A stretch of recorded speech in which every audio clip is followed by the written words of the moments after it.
Bullied Boy was transported to another world and gained an incredible cheat skill, making him the most powerful being around. But he didn't stop there. He brought his newfound strength back to the real world, becoming the strongest person in town. Meanwhile, Yuya struggled to fit in with the world around him. Despite feeling like an outcast, he never lost his desire to make a difference. One day, he stumbled upon a girl in distress and didn't hesitate to step in and help. Even when faced with 3 menacing bullies, Yuya stood his ground and defended the girl with all his might. Though he suffered a brutal blow, Yuya never lost sight of the lessons his wise grandfather had taught him. He knew that true happiness came from being kind to others, and he was determined to make a difference in the world. Throughout his life, Yuya faced terrible bullying and ridicule, but he never let it break his spirit. With his grandfather's words of wisdom ringing in his ears, Yuya stood tall and faced every challenge with courage and kindness. And in the end, he proved that even the smallest act of kindness can make a world of difference. He was a victim of bullying, not only at school but also at home. His own parents, blinded by their superficial standards, deemed him unworthy of being their son because he didn't have the same beautiful face as his siblings. It was only his grandfather's love and guidance that had kept him going. But one day,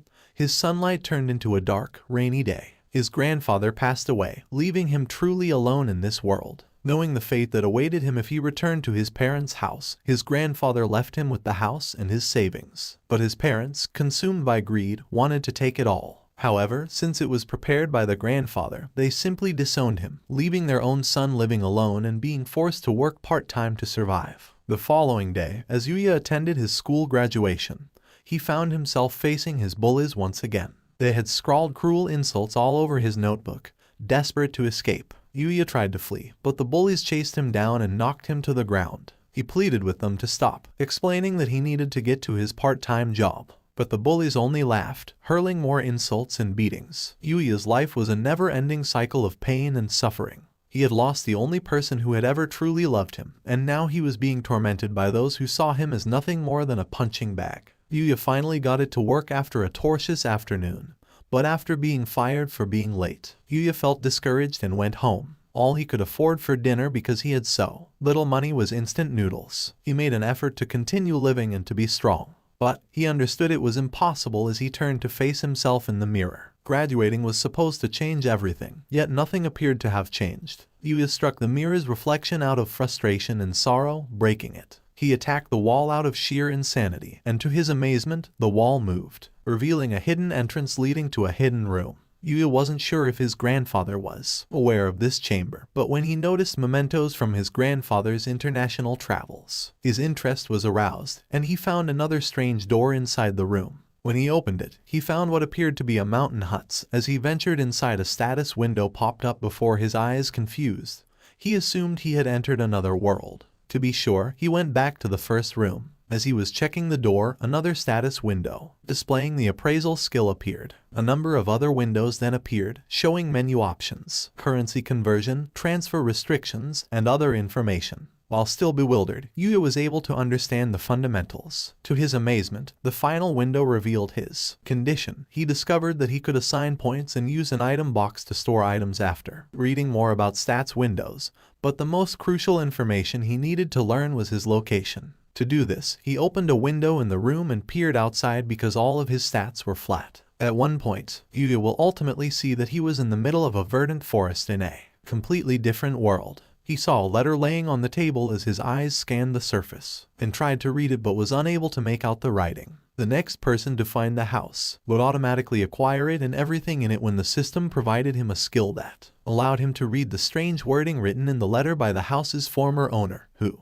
disclosed that they had passed away. The letter also mentioned how magic had been used to guard the house, keeping anyone who wasn't him from destroying it. Yuya, with this newfound information, will explore the house and examine the various weapons and equipment that are stored there. He picked up a sword, which, when he used his skill at appraisal, turned out to be very dangerous. Still, his interest was piqued. He leaves his house and goes to his yard to begin putting the sword to the test. He obviously fails on his first try and ends up falling to the ground, because there aren't enough metrics. Yet a new window opened, showing that he had, in a sense, advanced in proficiency. He assumes that the reason he was able to use it so quickly was because he was from another planet, and he proceeds to test out various more weapons to see what happens, gaining 1 point of proficiency in each. However, soon after becoming proficient in them, They disappeared and merged into one talent known as genuine martial arts. His weapons were being placed inside the item box as he heard approaching footsteps. When he turns to face it, he sees a bloody ogre charging in his direction,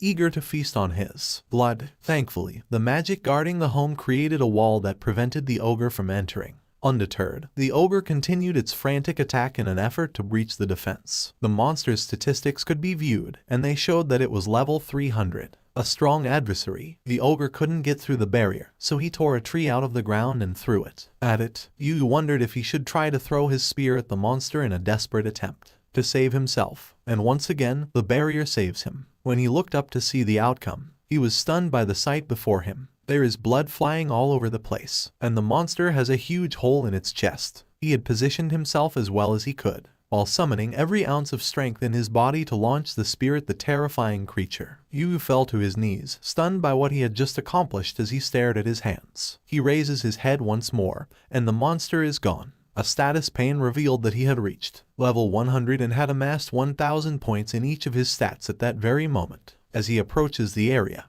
he notices some equipment and items that the monster's kill has left on the ground. He then begins allocating his stat points, but since he is too exhausted to withstand the first shock, he decides to return home and rest. Money he could use in the real world manifested and plummeted to the ground as a cash-out window suddenly appeared. That night, however, turned into Yuya his worst nightmare. His bones, muscles, and skin began to shift and contort all at the same time, causing him unbearable pain that only stopped when he passed out. The following morning, when he awakens, he notices something strange. His six-pack has taken the place of his abs. He touched the hair and face. He became aware that something had changed about him when he discovered his clothes were too big. He tries to check himself in the mirror but discovers that it is no longer there and decides not to care. He put on the clothing and equipment from the residents in the other world instead of his own clothes because they didn't fit him and went outside. When he learned that the previous owner had been cultivating vegetables, he made the decision to preserve the garden and its reputation.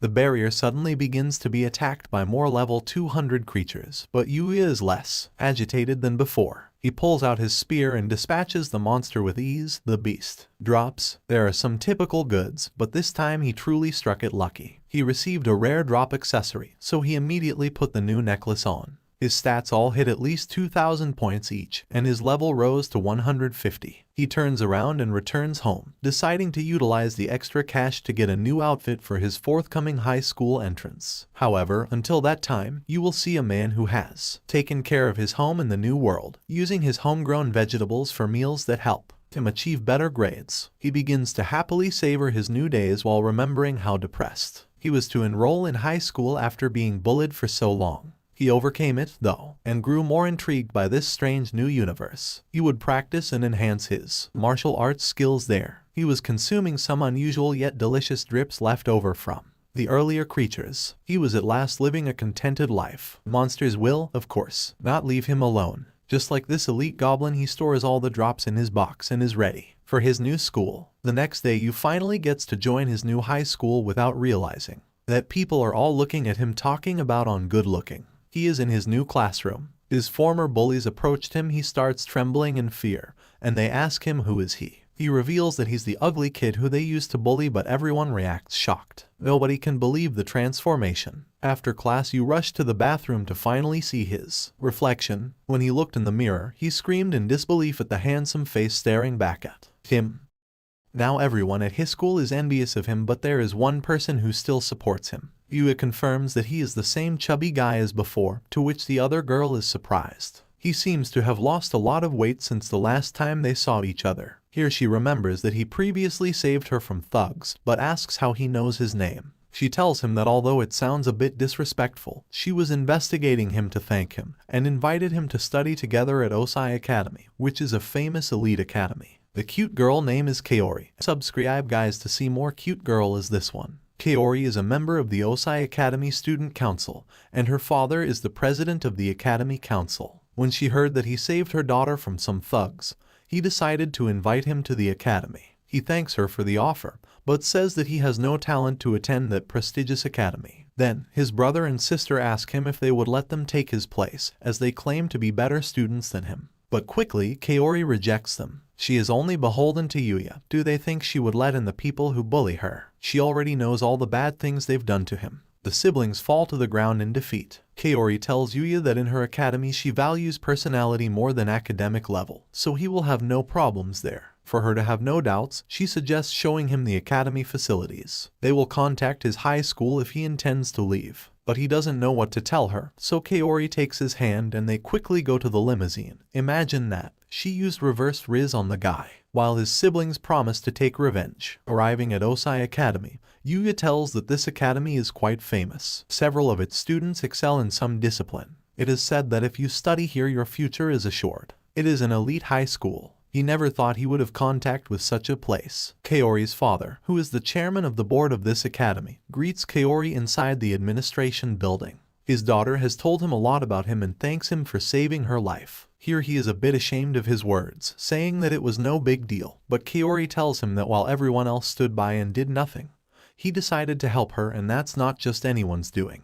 He should be more proud of what he did. That shows what a splendid personality you value so much here. Now, getting straight to the point, Yuya is offered to study at this academy as a thanks for saving his daughter. It gives him the advantage of not paying tuition fees. But Yuya responds by saying that she doesn't think someone like him can be in an academy of geniuses. To which he is asked what he thinks of when he hears the word genius. Yuya replies that genius is one who can do anything. But for the director, in his opinion, he says that genius is the one who when he learns something is able to use it quickly to help others and always do the right thing. Talents are important, but it is given should focus on other aspects and challenge oneself. That is the philosophy of this academy. It tells you not to undervalue yourself, you should just take your time and face yourself. Here, Yuya recalls that same thing his grandfather told him. He imagines that he feels overwhelmed by so many events, so he offers him to spend today as a test. At that, someone knocks on his door. This girl named Ri Sawada arrives, who will be one of his teachers to give him his first class. Although it may not seem like it, she is very wise and stands out for having classes that are easy to follow, so you can rest assured. After her talk, he is about to enter class, but he starts to have doubts in his head. He thinks that behind his door there are students who find the best way to direct their efforts. Will he fit in if he mixes with them? The teacher tells him to just come in. They won't make a fuss. Our boy gets even more nervous, but he remembers the principal's words. He gains confidence and manages to enter the classroom. He introduces himself as Yuya Tenjo and tells him that he is on probation to study with them. Everyone is amazed, appreciating how handsome he is, but he doesn't know why they are looking at him like that and becomes even more nervous. The teacher calms the atmosphere by telling him to be treated well and sends him to sit by the window. They are about to start the class, but since Yuya doesn't have the book, she tells him to share it with the girl next to him. She quickly approaches him. Her name is Yukain Hayaru and she curtly tells him nice to meet you. During his classes, Kaori wonders how Yuya is doing. Is he getting along with the others? He noticed that his classes here are quite similar to those at the previous school. Only here the students tend to be more proactive. He's never seen anything like this in a class before. He arrives at recess and many of his classmates come up to him to ask him questions, like if he plays sports or if he has a girlfriend. At that, a boy says to calm down a little, they should let him eat in peace. They all apologize and leave him alone. Here he introduces himself as Ryu and Garachi, but prefers to be called Rio and invites him to eat together in the cafeteria. Here our boy is fascinated by all there is to eat. It's very cheap, plus every day there's a free special dish. After choosing his meal, a boy calls Ryu to sit together. It's his friend Shingo Kurata. He likes to talk about anime and always recommends good titles. Ryu is still eating and notices that everyone is staring at him, to which he wonders if it's because his uniform is different.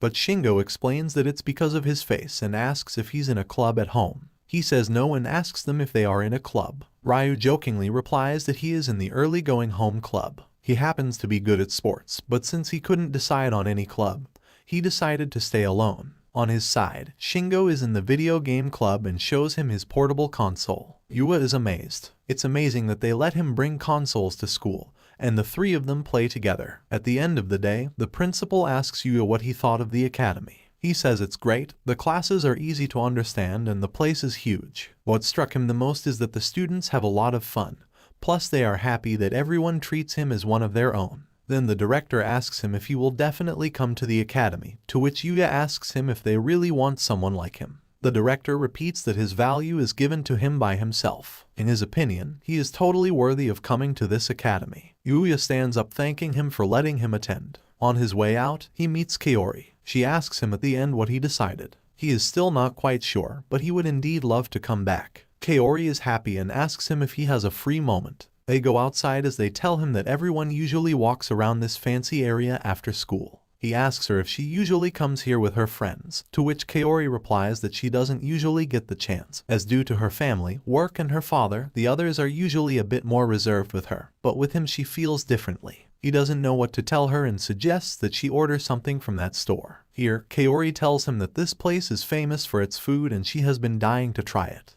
He looks at the prices and says that it's a good thing he sold the other worldly items, because it's quite expensive. Here he takes the opportunity to ask her how she recognized him, since he had changed a lot since they met. Kaori tells him that she recognized him by his eyes. Even though he has lost weight, he still has the same kind and sincere eyes. He also tells her that since she has confidence in him, he should call her by her name. Yuya agrees, to which she is overjoyed and offers him to try a bite of her waffle. If they share it, she'll be closer to tasting them all. Although Yuya is embarrassed because she is giving him food in Hai's mouth. Kaori notices that everyone is watching and gets into an argument about it. But he says not to worry, so she gives him her waffler to be in her hand. Everyone stares at them and thinks the two of them make a good couple. The next day the good stuff starts already. Yuya wants to visit the other world, since when he's done with the paperwork and the transfer, he might not have so much time anymore. He puts on his armor and enters the other world. Outside his house he finds a giant sling. He is still scared to fight these monsters, yet he defeats it and puts his items away. We discover that he is already level 235. It is getting harder and harder for him to level up, so he plans to leave his house to look for more powerful monsters. As soon as he goes out he hears a scream, so he runs in that direction and comes across some corpses. They were eliminated by a goblin general, which is quite dangerous, and he sees that he has trapped a human girl. He quickly attacks him with his spear. That distracts him and he falls from the sky to knock him out. The girl warns him that he has another one behind him. He dodges his attack fair and square and realizes that it is a goblin who outmatches him. However, he does not have the strength he possesses. In that case, he uses his spear to swing. From above with his portal he draws his bow and distracts him with arrows. Finally, he pulls out his sword and with that he ends up disappearing him. Then he goes to check on the girl, but as she is very exhausted, she just faints. He stays looking after her for a while, until someone shouts Alexia's name. Yuya puts on his camouflage and the others come to rescue her. Here he realizes that there are more people in this world.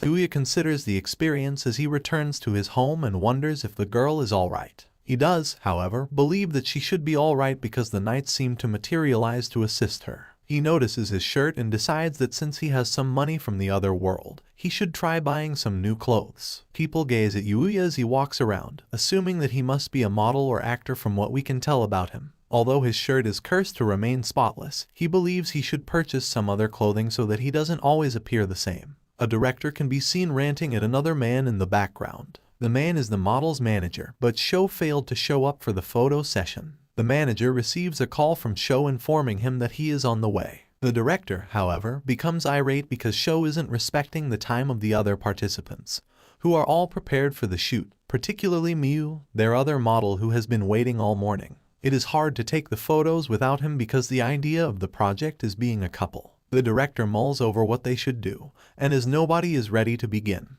he decides to search among them all for a substitute. Yuya is overrun by the options as he shops about. When some girls approach him, he fears they are using him as a sales gimmick. They inquire further and even offer to assist him with his shopping. He declines them as kindly as he can since he doesn't want them to feel awful. The females are left speechless and begin flipping out over him, but Yuya questions whether he handled them properly. Bro literally used his Riz without even knowing it. The director informs his assistant that they must not give up in their efforts to recruit a replacement. The director recognizes Yuya as the one as soon as they pass by him. When Yuya is contacted, the director informs him of their predicament. Although Yuya is anxious to perform, he considers all the individuals who are depending on him, and he ultimately consents to serve as their model. During the photo session, he plays the role of the couple's boyfriend and poses for pictures while wearing various clothing. Yuya struggles to follow the director's instructions to look sexier, but Miu assures him that he is succeeding for his first time,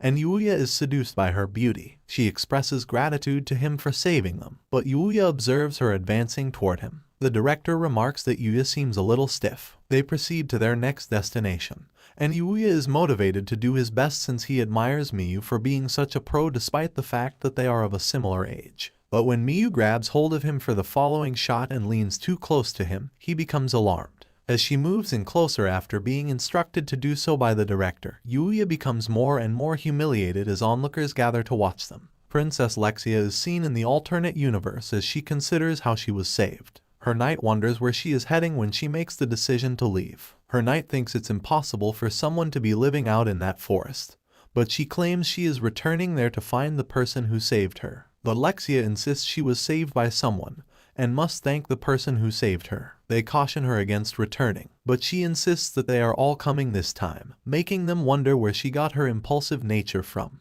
The shoot is complete, and Yuya is worn out as she returns to the mall. Once more thanking him, Miu causes Yuya to abruptly choke on his drink. Miu gives him her handkerchief, but Yuya declines because the clothes aren't his and he's sweating and can't use his sleeve either. Yuya considers his own modeling experience and declares that Miu is fantastic. Miu, however, disagrees, claiming that she has only recently grown accustomed to the business. He considers how this is his first time donning such trendy attire because he never had the opportunity in the past. She responds that she just wanted to be noticed because her parents were always too busy to spend time with her. After she started gaining some fans, she continued modeling because she had people supporting her and she liked that she could make people happy by being in the public eye. She reassures him that he can accomplish it as well, advises him to go at his own pace, and urges him to savor every moment along the road. The filmmaker starts photographing them candidly while they talk, but at that very second, SHD arrives, and the audience is ecstatic to see him. He approaches Miu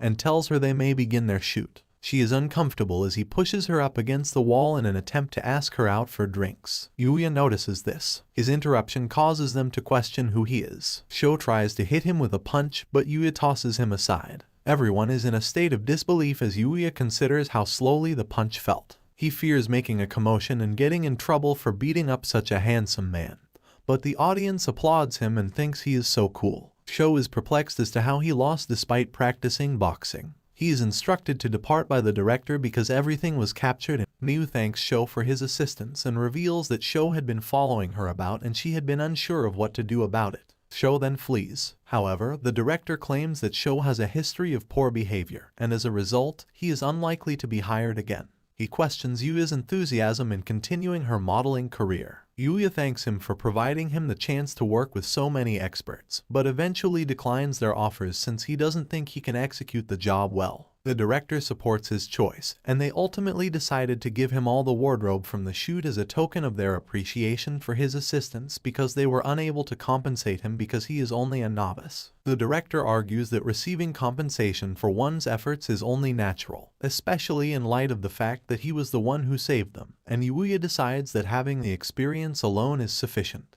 They wish him luck and Miu hopes to work with him again in the future. The director laments Yuya's decision not to continue in their car after realizing he would have been a star if he had. Miu notices how different Yuya was when she looks back at the images, and the director notices that she is blushing. He then jokes with her about adding something for him. Yuya packs up all of his new items while organizing his wardrobe, and we can see that his picture has gone viral. The agencies are unsure of who he might be, and we witness a woman frantically trying to sign him, telling her assistant to locate him before the competition does. Miu is determined not to let him escape after witnessing how he was able to stand up next to her as an amateur. Lexia's knights are seen battling several goblins in the alternate reality. Battling with some goblins. As the knights struggle, a goblin abruptly materializes from behind her. But as Yuya appears, the goblin is vanquished. They are startled to see him, and Yuya kills the goblins with ease. Yuya kills the goblins, and Lexia is relieved to discover that he is genuine. Lexia approaches him and says she came to the dark forest because she had something to tell him while he cures one of the knights. Yuya wonders what she wants, and she suddenly asks if he will marry her, causing them all to be shocked. Bro has gained a wife without using his riz. Lexia's knight questions her, reminding her of her status as a princess and claiming they don't know anything about Yuya, but she claims it was love at first sight. The two begin to argue, but Yuya intervenes and invites them back to his house, surprising them by telling them he actually lives in the forest. He does this because he claims it's hazardous out in the forest. The knight identifies himself as Owen, the commander of the Arzilianites, and presents Lexia as the first princess of Arzilia, stating that she is second in line for the throne. They are amazed to see his house. After realizing that she is a princess, Yuya begins to wonder about his actions as she praises him for saving them yet again. However, they reassure him that he is their rescuer and not to be alarmed because it is not an official visit. When Yuya introduces himself, they find his name odd and speculate that he might be from another nation. Lexia imagines him as foreign royalty, but Owen is more concerned about alternative scenarios. Because Lexia was unable to express her gratitude the first time he saved her, Owen explains that they were looking for him. She begs him to marry her once more, claiming that she has been thinking about him ever since that day and that this is the first time she has ever experienced such feelings. Yuya is overjoyed and believes the proposal is just too abrupt, which leads the princess to believe that love cannot be this straightforward. She requests to begin as his friend because, according to every romance tale she has read, love must be accompanied by challenges and would be uninteresting if everything went according to plan. Yuya hesitates as he considers his prior encounters, but he decides to be her buddy. The king wants him to go to the royal palace so that he can personally express his thanks, according to Owen, who also notes that there is another reason they are there. Yuya is apprehensive, but Owen insists that she must accept the offer because it is a royal mandate, and he can't go until she does. Yuya requests to postpone the meeting because he fears it would interfere with his new school start. Owen explains that it will take around 5 days, including travel, but he says they are delighted to wait for him whenever he decides to go. Lexia warns him to get ready before their next encounter because she wants to capture his heart. They part ways. We witness a man reporting about their unsuccessful attempt on Lexia's life somewhere in the royal capital. The assassins were dispatched after Lexia, but they got lost in the dark forest, where they were killed by monsters, according to the masked guy we see. But the masked man questions how Lexia was able to return unarmed and issues a warning to his men not to let him down once more. He takes off his mask, showing a deformed face, and makes a vow to exact revenge on Lexia, revealing that he is a member of the royal family. He makes a note on his calendar to go meet the king once he gets back to Yuya's house. He puts on his new clothes and enters the academy to begin his first day. Everyone looks at him as he walks and assumes he must be a well-known model. The director welcomes him but declines to engage in conversation because he is short on time. Instead, he advises Yuya to focus on having fun at the school. The class welcomes Yuya as an official student, and Ryo and Shindo can be seen beaming as he enters. We then see Roy, a student, during a soccer match. All the girls applaud him after he scores a goal. A girl named Kite approaches him while Yuya observes from the sidelines, astonished by his skill. Yuya responds that he doesn't yet have his gym clothing when she asks why he doesn't participate in the game. We watch Roy face off against the opposition team. Nevertheless, he deceives them and gives the ball to his teammate Akira. Akira runs toward the goal in anticipation of using his special move, but he makes a mistake and kicks the ball right towards Kite. Yuya, on the other hand, successfully stops it and even scores a goal in the process. Everyone is astounded and puzzled as to how he can move so swiftly. He goes to check on Kite, but his Riz leaves her speechless. Akira rushes over to apologize and swears to be her servant, but Kite tells him she's fine and declines. Akira thanks Real for saving the two of them and vouching for him, calling him just a little odd. Later, Kite is seen getting ready for exercise class as we watch. The females are all talking about Yuya and consider him to be a prince. The girls assume Kite must be dating someone because they believe he is so great after he tells her everything that transpired. And Kite, however, both assert that nothing has been verified. During his subsequent lesson, Yuya waves to Kaori, who is lying on the ground. Suddenly, some juvenile offenders surge in on motorcycles. All the students gather around the girls as they are surrounded by them and are swinging their bats. They identify the group as the Red Ogres, the region's most violent gang of juvenile offenders. In the group, Yuya knows them and spots his siblings. Yuya's brother Yuta identifies her as the director's daughter when Kaori inquires about their activities at their school. The two of them claim they are there to exact revenge on Kaori for demeaning them and admitting Yuya to the academy after she recognizes them. Despite Kaori's warning that the police are approaching, Yuya's sister Sora believes they have time to escape before they arrive, so they decide to kidnap her as retaliation. She is surrounded by thugs, and the situation is not good. Though his legs are trembling, Yuya wants to save her. Even though he has battled much more powerful opponents in the other world, he suffers emotional harm when he is among bullies. His pals are concerned about him as he becomes anxious, but he is able to gather himself. Since they are on the 4th floor, he unlocks the window and jumps out, startling everyone, but Yuya lands unharmed. He charges at his old bully Araki, telling him it's time to learn a lesson. He sends his boys after Yuya, but Yuya deftly avoids all of their blows and instantly disarms them all. Araki attempts to strike, but Yuya goes right by him while concentrating on protecting Kaori. However, Amori, a big man, stops Yuya. Yuya pushes the man to the side as the man lunges at him, but Yuya doesn't even move. When Yuya approaches Kaori to see whether she is okay, the gang's leader charges at her. Although Yuya is able to avoid, the boss still uses his bike to attack. When Yuya leaps into the way, the guy loses control and crashes his bike. The police show up as the boss is knocked out. The students are instructed to return to class after the delinquents are all arrested.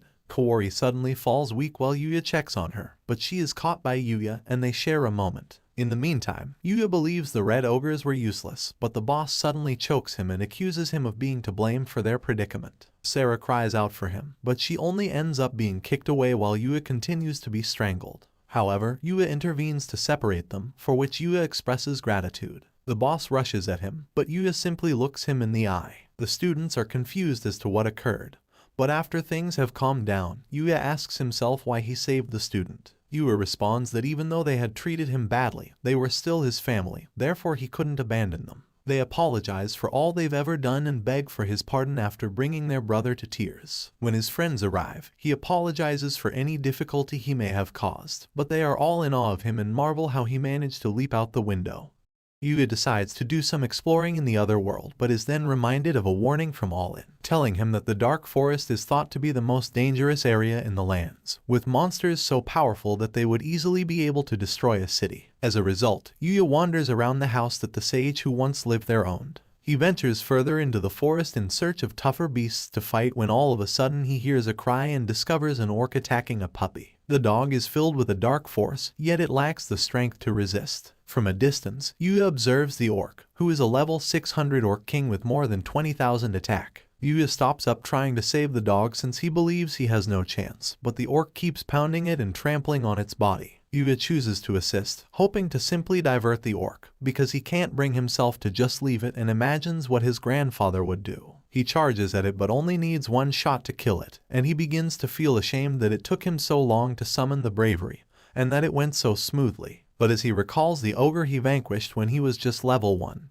he begins to question the sage who produced such bizarre weapons. The dog growls at him when he checks on it, so he offers it a potion, but it ends up passing out. The dog accepts Yuya's treatment of it right away and grows fond of him. When he tries to communicate with it, he discovers that it has been stuck in place all along and offers to take it in. The canine enthusiastically consents, and Yuya at once gains the taming skill, making the canine his new friend. He examines its statistics and is pleased by them, learning that it is actually a level 500 black Fenrir. When he finally decides on a name for it after considering its black fur, Night climbs up on him with joy. They return to his home, where he examines the belongings the Orc King left behind. The Orc King's sword and armor are also present, along with an S-ranked magic stone, meat from the orc, and other items. Humans cannot utilize these items, although they can be reforged. There is a special brush that can promote hair growth as well, but he only uses it at night. He looks at his own statistics and discovers that he is still level 235. Even after killing a level 600 monster,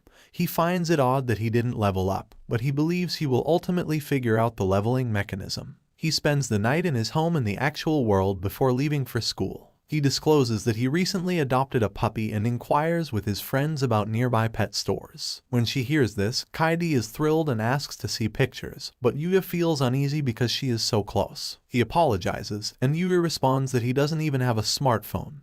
Therefore, he doesn't even have any images. He simply claims that he never really required one, even though his buddies find him a little odd for this. When he asks them to accompany him to the neighborhood pet store after school, they decline, saying they don't have time. Kaidi then offers to pick him up. She tells Yui not to worry about it as she begins to wonder whether it would turn into a date after he thanks her for her assistance. When he arrives at his house, night has already descended, and Yui shows him the various goods Kaidi assisted him in choosing from the store. After giving Night his new collar, he suggests that they go take a stroll. They head to the park, but everyone stops to look at him and comment on how cool he looks and how adorable that Night is. He eventually meets Kaori and introduces her to Darkness. The observers think they make a wonderful couple as she starts to pet him and finds him adorable. When Kaori inquires about Night's breed, he acts as though he doesn't know because he couldn't answer that it is a Fenrir.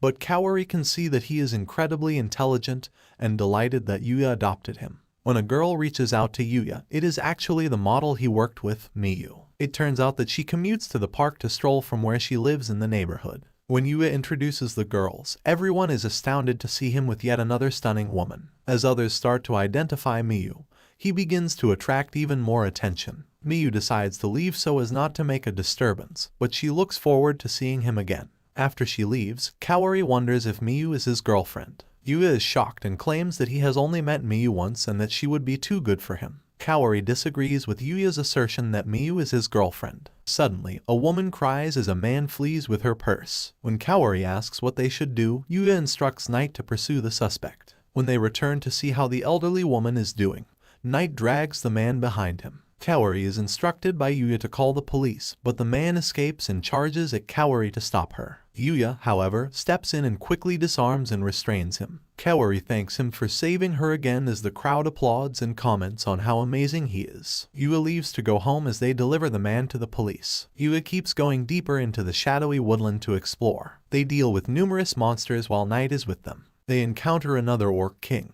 But this time Knight displays his prowess by biting its neck and dispatching it by himself. They encounter a level 630 crystal deer as they keep on. While she is invisible, Yuya looks at it and notices that it has a strong magic stat. Though he is invisible, it immediately recognizes him, leaving him with no time to consider how he might approach it. The two split apart as it charges toward them. Knight attempts to strike, but the deer utilizes magic to defend itself by setting off an explosion. It prepares to launch a water blast at Yuya in another attack, but he manages to avoid it. Yuya instructs Knight to make a space for him since he believes they need to collaborate. Knight uses its speed to bounce over the deer, but the deer strikes back with its magic, setting off a large number of explosions. However, Yuya seizes the opportunity to finish it off as Knight manages to land a hit. When he examines the item drops, he notices a box that grabs his interest. When he studies it, it reveals itself to be a portable bath set with a privacy mechanism to prevent prying eyes. It also automatically maintains cleanliness. He is amazed to find such a thing and chooses to test it out after learning that there are several settings available. He chooses to go back to his house for the night and take a soothing bath there instead of using it in the midst of the wilderness since it would be too unsafe. The following day, they engage in combat with a needle roller that moves extremely quickly. After some initial difficulty,